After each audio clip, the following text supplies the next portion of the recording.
I would like to acknowledge the Ngunnawal and Yuin people who are the traditional custodians of the lands on which the following footage was filmed, and to pay respects to the elders of the Ngunnawal and Yuin nations, both past and present, and future.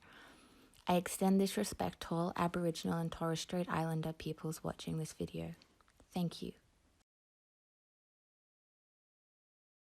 Gemini Sun, Aquarius Moon, Virgo Rising. Single white cisgendered bisexual femme with butch hobbies and one token cishet friend, seeks.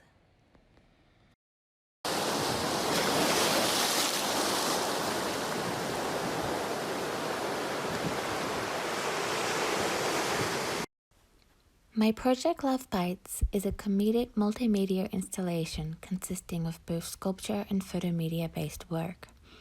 The project itself is a surreal self-portrait in the form of an absurd meta-queer dating profile.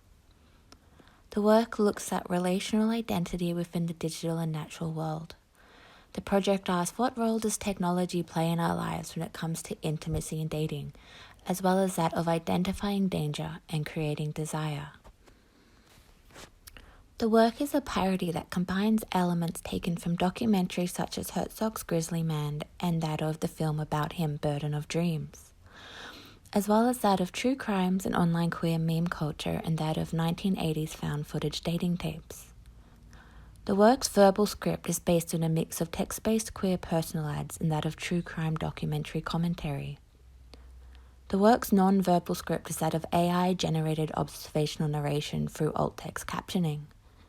The AI alt text has been chosen due to its inability to pick up on cultural subtext, and its lack of physical experience of the world through that of a body, or at least as we would perceive as one.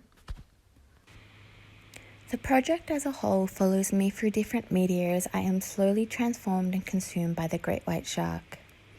Bending the boundaries of our definition of what is human, the work explores the different ways in which we experience life through physical and digital spaces, as I try to create both a sense of danger as well as intimacy with the viewer.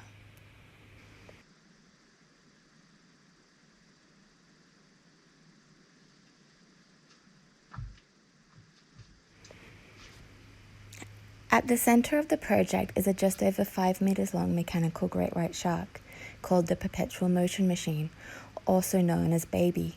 I have handcrafted the shark myself using the materials and resources available to me during lockdown when the weather permitted. I chose to create a land-based shark to explore how the power dynamics between us change, both within and outside of her natural environment of the water in which she could rip me to shreds.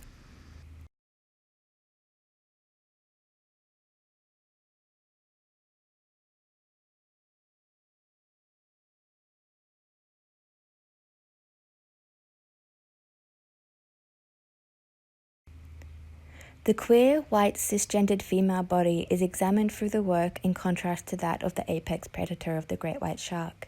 The stereotype of the predatory queer woman is satirized in the work through the contrast of these two bodies, while also looking at the different lenses that shape female queer desire and whether it is ever possible to escape the haunting legacy of the male cinematic gaze when it comes to sexual desire.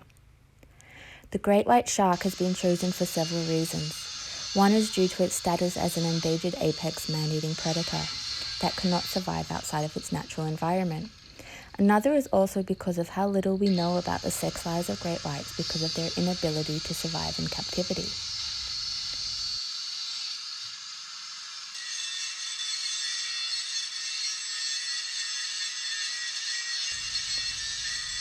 The work as a whole looks at the body as a medium in which we experience different spaces through a dark comedic lens of both absurd and slapstick humor.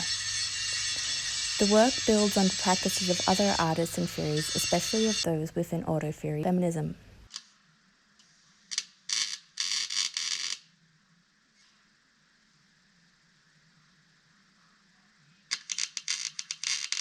The work explores and examines the vulnerability and lived experiences of different bodies and the potential for violence to be enacted on them as well as enacted by them, highlighting the role of shifting power dynamics, as well as the modes of being and understanding that exist from within different spaces.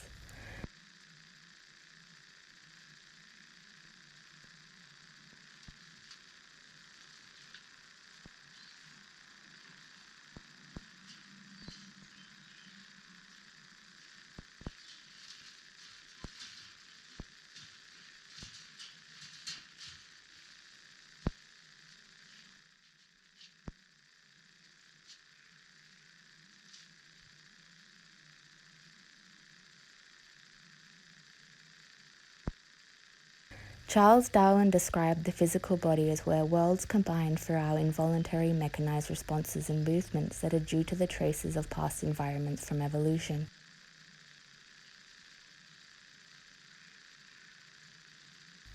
The bodies, human or otherwise, in the work, from the perfect engine of the shark as it is described in Spielberg's iconic 1975 film Jaws, to that of the queer female and disembodied text, all invoke the eerie, building on Mark Fisher's definition of the eerie as a form of presence felt through that of an absence.